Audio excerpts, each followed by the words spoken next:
دیکھیے، آپ زندگی میں کچھ چیز حاصل کرنا چاہتے ہیں، آپ چاہتے ہیں فلاں بنگلہ مل جائے، گاڑی مل جائے، دولت مل جائے، شہرت مل جائے،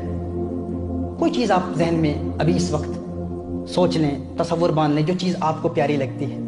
بڑی کوشش کرتے ہیں آپ، بڑی جد و جہد کرتے ہیں، بڑی محنت کرتے ہیں، وہ چیز ملتی نہیں ہے۔ لیکن اگر انسان کو یہ انمول خزانہ مل جائے، رسالت مآب صلی اللہ علیہ وسلم کی تعلیم کا یہ خوبصورت موتی مل جائے، یہ خزانہ مل جائے کہ انسان اللہ کی رضا پر راضی رہنا سیکھ لے، تو انسان جو چاہتا ہے اللہ اسے وہ بھی عطا کر دیتا ہے۔ دیکھیے، حضور اکرم صلی اللہ علیہ وآلہ وسلم کا فرمان علی شان، امام غزالی رحمۃ اللہ تعالی علیہ اس روایت کو نقل فرماتے ہیں، حدیث قدسی ہے، حدیث قدسی سماعت فرما لیں۔ اللہ عز و جل ارشاد فرماتا ہے، یا ابن آدم، ہے آدم کی اولاد، ترید و ارید ولا يكون الا ما اريد وان سلمت فيما تريد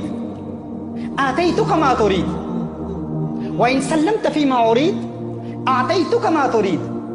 وان نازعتني فيما اريد اتعبتك فيما تريد ثم لا يكون الا ما اريد۔ اللہ عز و جل ارشاد فرماتا ہے، ہے ابن آدم، ایک تیری چاہت ہے، ایک تیری تمنا ہے،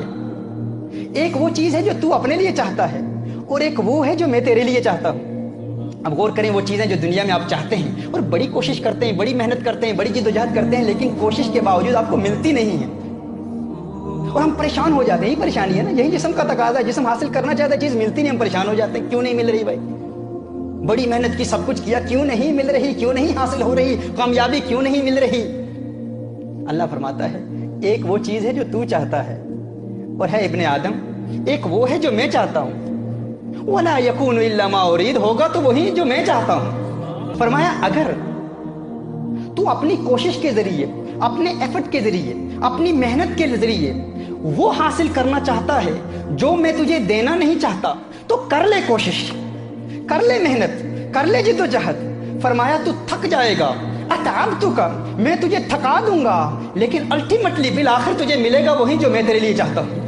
وہ نہیں حاصل کر سکے گا اپنی جد و جہد کے ذریعے، اپنی کوشش کے ذریعے، اپنی محنت کے ذریعے۔ اگر کوئی شخص چاہتا ہے میں اپنی کوشش محنت کے ذریعے فلاں چیز حاصل کر لوں، جد و جہد کرتا ہے، محنت کرتا ہے، اور چاہتا ہے کہ وہ جو اللہ عز و جل نے اس کی ڈیسٹنی میں لکھا ہے اسے اپنی محنت کے ذریعے تبدیل کر دوں، فرمایا کر لے کوشش، اتعبتک، میں تجھے تھکا دوں گا، تو تھک جائے گا، بالآخر ملے گا وہی جو میں تیرے لیے چاہتا ہوں۔ فرمایا، لیکن ایک طریقہ ہے، اگر تو میری رضا پر راضی ہو جائے، اگر تو اس بات پر خوش ہو جائے جو میں نے تیرے لیے لکھی ہوئی ہے، اور اگر کہے ہے اللہ میں تیری رضا پر راضی ہوں، جو تو مجھے دینا چاہتا ہے میں اسی پر خوش ہوں۔ فرمایا، یہی ایک طریقہ ہے، اگر تو اپنی ایفرٹ اور کوشش کے ذریعے میری تقدیر کو بدل کر وہ حاصل کرنا چاہتا ہے جو میں تجھے دینا نہیں چاہتا، فرمایا کر لے کوشش، تجھے وہ ملے گا نہیں، لیکن اگر تو میری رضا پر راضی ہو جائے اور کہے ہے اللہ جو تو دینا چاہتا ہے میں اسی پر راضی ہوں، فرمایا پھر میں تجھے وہ بھی دے دوں گا جو تو اپنے لیے چاہتا ہے۔ یہی ایک طریقہ ہے، یہی ایک اسلوب ہے، یہی ایک قانون ہے، یہی وہ نسخہ ہے، اگر اس پر ہم عمل کر لیں، کتنا پیارا نسخہ ہے، یہ ہمارے سارے نوجوان بھی اس کو سن لیں۔ اللہ سبحانہ و تعالیٰ says there is something that you want for yourself and there is something that I want to give to you.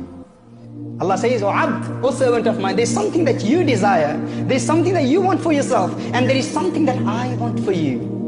Allah says, وَلَا يَكُونُ إِلَّا مَا أُرِيدُ, and nothing will happen but that what I have predestined for you. And ya abd, O servant of mine,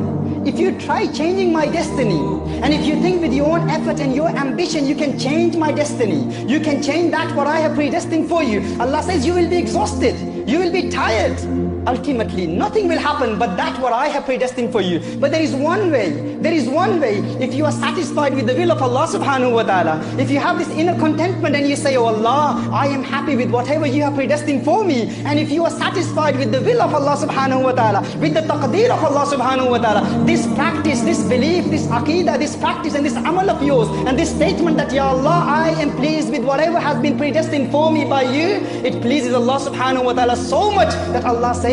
then I will even give you what you desire for yourself. کتنا آسان نسخہ ہے، اس پر اگر ہم عمل کر لیں، زندگی میں جو چیز آپ چاہتے ہیں یہ پہلا نسخہ ہے رسالت مآب صلی اللہ علیہ وسلم کی تعلیمات کے ذریعے الٹیمیٹ بلس حاصل کرنے کا، حقیقی سکون حاصل کرنے کا، تمانیت قلب کے حصول کے لیے اس پر عمل کر لیں۔ جب بھی دل میں تمنائیں پیدا ہوں، خواہشات پیدا ہوں، فلاں چیز مل جائے تو اللہ کی رضا پر راضی ہو جائیں، کہیں اے اللہ تو جو دیتا ہے میں اسی پر راضی ہوں۔ فرمایا اپنی جد و جہد اور کوشش سے اگر تو اللہ کی تقدیر کو بدلنا چاہتا ہے نہیں بدل پائے گا، ایک کام کر لے، اللہ کی رضا پر راضی ہو جا، ریلیکس، پورے سکون کے ساتھ جس سٹ بیک اور کہہ لے ہے اللہ میں راضی ہوں جس طرح تو رکھنا چاہتا ہے۔ فرمایا اپنی کوشش سے تو حاصل نہیں کر سکتا، بس میری رضا پر راضی ہو جا، پھر میں تجھے بھی خوش کر دوں گا، میں تجھے بھی خوش۔ جنہ دکھاں تھی کیسے ہے وہ، دل بر راضی سکھ انا تھی وارے، دکھ قبول محمد بخشا راضی ریون پیارے۔ یعنی جو دکھ اس کی جانب سے آئے اس دکھ میں خوشی تلاش کرو، اس میں خوشی تلاش کرو گے تو اللہ دیکھو پھر ان دکھوں کو سکھ میں کیسے بدل دیتا ہے۔ یہ پہلا نسخہ ہے، پہلی ٹریٹمنٹ ہے، پہلی ریمیڈی ہے، خوشی حاصل کرنے کے لیے یہ پہلا سٹیپ ہے۔